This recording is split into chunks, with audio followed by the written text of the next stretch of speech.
¿Qué tal, amigo oyente? Es un agrado estar una vez más con usted para continuar nuestra marcha por el libro de Ezequiel en el Antiguo Testamento, y llegamos hoy al capítulo 38.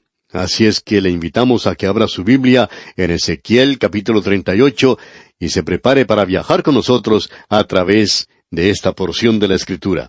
Suponemos, amigo oyente, que si hay alguna sección de la profecía de Ezequiel que sea bien conocida, son estos dos capítulos que tenemos aquí de Ezequiel, los capítulos 38 y 39. Vamos a tratar de presentarlos un poquito diferente de lo que hacemos generalmente, porque queremos presentar ciertas grandes verdades que son de importancia para nosotros. Creemos que esa será probablemente la mejor manera de asirnos, de agarrarnos de la verdad que se encuentra aquí. Desafortunadamente, estos dos capítulos que tenemos ante nosotros han sido interpretados por hombres aparentemente sin ningún conocimiento de la profecía de Ezequiel y lo relacionado con ella, y como resultado han salido con interpretaciones bastante raras de lo que aquí se dice. Esa es pues la razón por la cual queremos tratar con este pasaje de la forma en que lo hacemos. En relación con esto, deseamos mencionar lo que se publicó en una revista de minería en la sección de avisos clasificados en cierta ocasión. Ese aviso decía: se necesita hombre para trabajar en la sección de isótopos nucleares, contadores de moléculas radioactivas y fotosintetizadores ciclotrónicos de uranio de 3 fases. No es necesario tener experiencia. Los expertos en minas, los ingenieros que publicaron este aviso clasificado, lo hicieron como si fuera algo muy serio. Amigo oyente, nos sentimos en cuanto a estos dos capítulos de la misma manera en que nos sentimos en cuanto a ese clasificado. Algo un poco humorístico, a no ser que uno haya estudiado todo el libro de Ezequiel antes de llegar a estos capítulos. En nuestro programa anterior vimos que Dios tenía un propósito para la nación de Israel. Dios tiene un propósito muy definido para la nación de Israel en el futuro. Y estos dos capítulos van a conectarse con eso porque ellos nos hablan acerca del último enemigo que se presentará contra esa nación en los últimos días. Podríamos, por supuesto, tomar eso que vimos del Valle de los Huesos Secos y podríamos hacer una aplicación de eso. Este mundo en que usted y yo vivimos en el presente es un valle de muerte, huesos secos, personas muertas. Ellos hablan de estar vivos y que donde ellos están es donde todo está en actividad. Pero ellos están muertos en delitos y pecados, sin ninguna vida espiritual. Esa es la razón por la cual ellos tienen que beberse 1 o 2 copas o inyectarse alguna droga. Tienen que hacer algo para darle un poco más de vida a este viejo cuerpo que tienen. Dios ha dicho esto muy claramente. El que tiene al Hijo, tiene la vida. Y el que no tiene al Hijo, no tiene la vida. Es decir, está muerto. Hay 2 clases de gente: la gente que está viva y la gente que está muerta. También él dice allá en el Evangelio según San Juan, capítulo 3, versículo 36, el que cree en el Hijo tiene vida eterna, pero el que desobedece al Hijo no verá la vida, sino que la ira de Dios está sobre él. Es decir, que esa persona está muerta. Amigo oyente, Dios le está diciendo esto a usted si no es un creyente. Huesos secos, oíd palabra de Jehová. Usted puede vivir. Tiene esa aplicación. Pero debemos estar seguros de que estamos hablando acerca de la nación de Israel. Creemos que el enemigo que se menciona en los capítulos 38 y 39 de Ezequiel es Rusia. Ahora, cuando decimos esto, queremos apegarnos a lo que dice aquí la palabra de Dios. El autor de estos estudios bíblicos, el Dr. J. Vernon McGee, contaba que cuando él entró al ministerio, no creía que se refería a Rusia. Él se negaba a aceptar esa interpretación. Aun cuando había ido al seminario y había estudiado allí, no quería aceptar eso. Aún después de haber recibido su grado de doctor, no lo aceptaba. Él llegó a la conclusión de que sería mejor estudiar este asunto por sí mismo, y así entonces llegó a su propia interpretación. Ahora, hay 3 puntos de referencia que nos permiten saber en nuestro propio corazón y en nuestra mente que estamos hablando aquí de Rusia. Lo que tenemos aquí es el fenómeno lingüístico. En segundo lugar, tenemos el fenómeno geográfico, y luego tenemos el fenómeno filosófico o ideológico. En primer lugar, tenemos aquí lo que llamamos el fenómeno lingüístico. Eso es algo que es muy importante de notar. Queremos leer los primeros 2 versículos de este capítulo 38 para ver qué es lo que nos dicen. Vino a mí palabra de Jehová diciendo: Hijo de hombre, pon tu rostro contra Gog en tierra de Magog, príncipe soberano de Mesec y Tubal, y profetiza contra él. Aquí se nos presenta a este hombre llamado Gog, y comprendemos que esa es una palabra de idioma tártaro que indica techo. Eso quiere decir, el hombre que está encima de todo. Y no podemos pensar de un nombre mejor para un dictador que este de Gog, el hombre que está sobre todo. Ahora, si él no se encuentra en una posición sobre los demás, entonces no es un dictador. Pero si se encuentra en una posición superior a los demás, entonces es un dictador. Ahora, aquí podemos leer tierra de Magog, príncipe soberano de Mesec y Tubal. Debemos notar aquí esta palabra soberano, que indica cabeza, y en hebreo esa palabra es Rosh. Fue Dean Stanley, cuyo libro sobre la historia de la Iglesia Oriental se publicó hace muchísimo tiempo. En ese libro él tenía una nota de Gesenio, y este era un erudito hebreo que decía que la palabra Rosh, como lo tenemos en el idioma hebreo en este pasaje ante nosotros, tendría que decir Rusia. Luego Dean Stanley agrega lo siguiente, y eso es algo importante de notar. Esta es la única referencia que se hace a una nación moderna, y esa nación moderna es Rusia. El obispo Luther dijo que Rosh, cuando se utiliza como nombre propio aquí en el libro de Ezequiel, indica a los habitantes de Scythia, una región de Asia de la cual los rusos modernos derivan su nombre.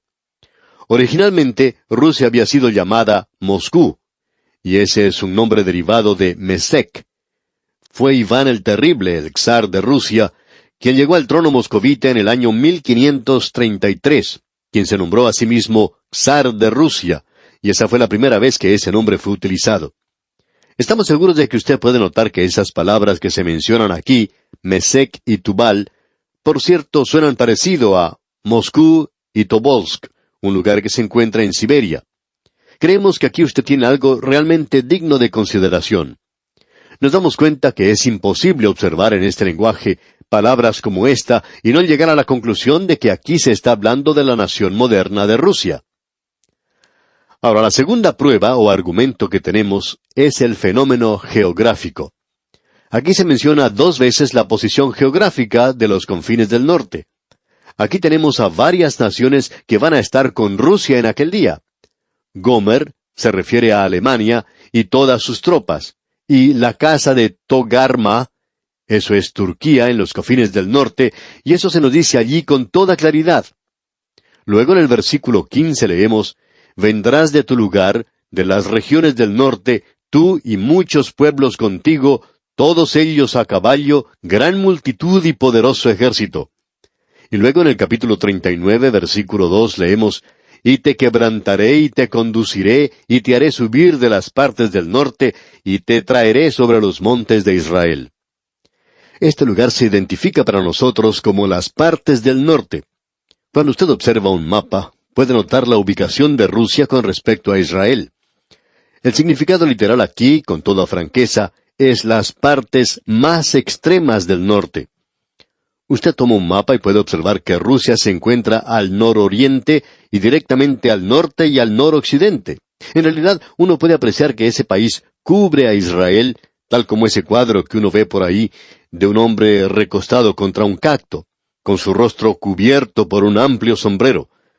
Pensamos que la razón por la cual ese sombrero cubre todo su rostro es para que uno no pueda oír lo que él dice cuando se recuesta sobre ese cacto. Pero allí está, y se supone que está disfrutando de su siesta. No vemos cómo lo puede hacer recostado en un cacto. Pero ese sombrero lo cubre a él de la misma manera en que Rusia cubre a la nación de Israel. Y eso es del norte. El norte en la Biblia no indica el norte de su ciudad o de la mía. En la Biblia, norte es al norte de la tierra de Israel. Sur es al sur de la tierra de Israel. El oriente se encuentra al oriente de Israel y el occidente al occidente de Israel. Es decir que Israel es el centro geográfico en cuanto a la palabra de Dios se refiere. Llegamos ahora a las razones o fenómenos filosóficos que creemos.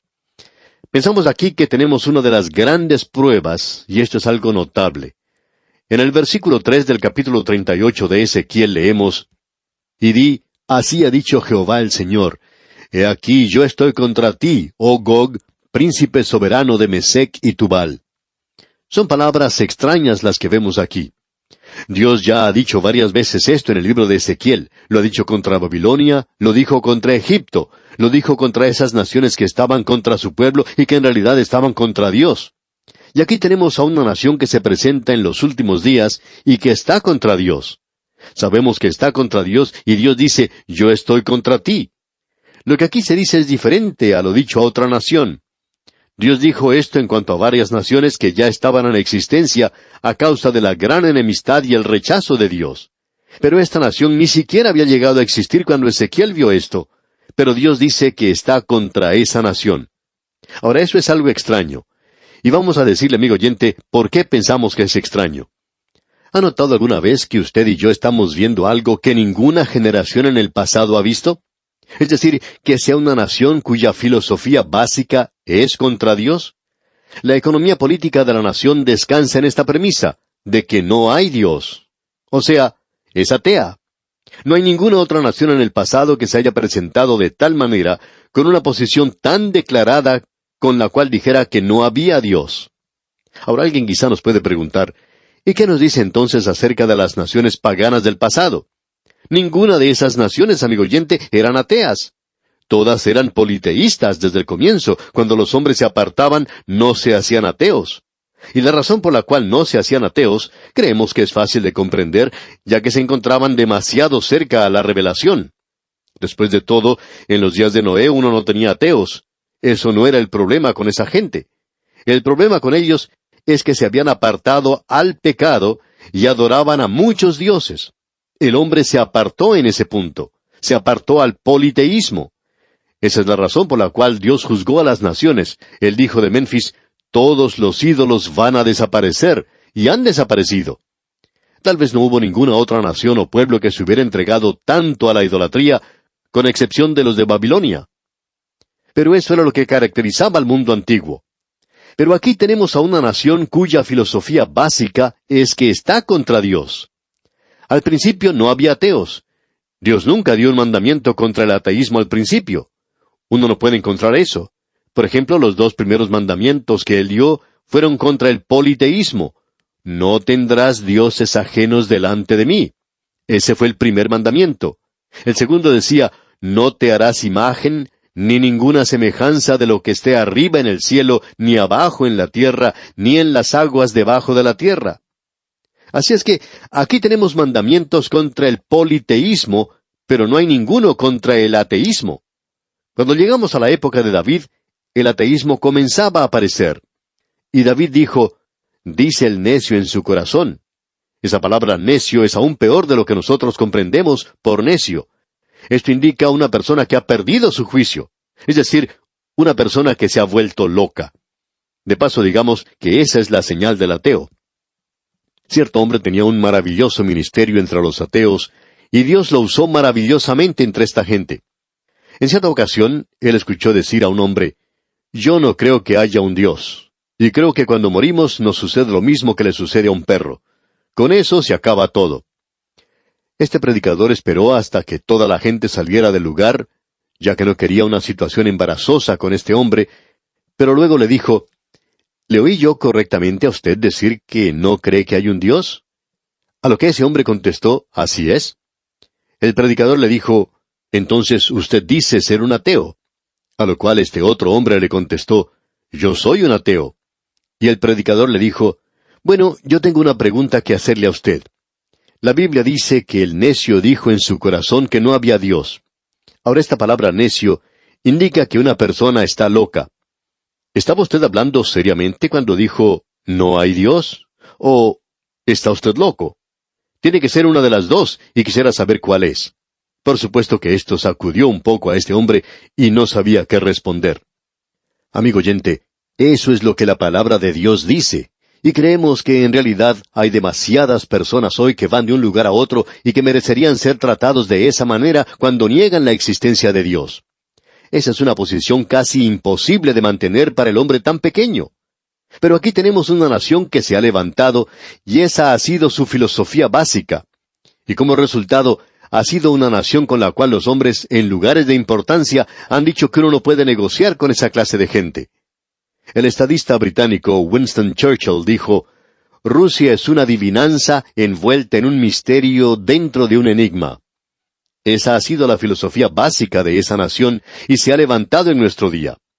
Pero Dios ya se había adelantado a ellos, aún antes de que se volvieran contra Dios como lo hicieron.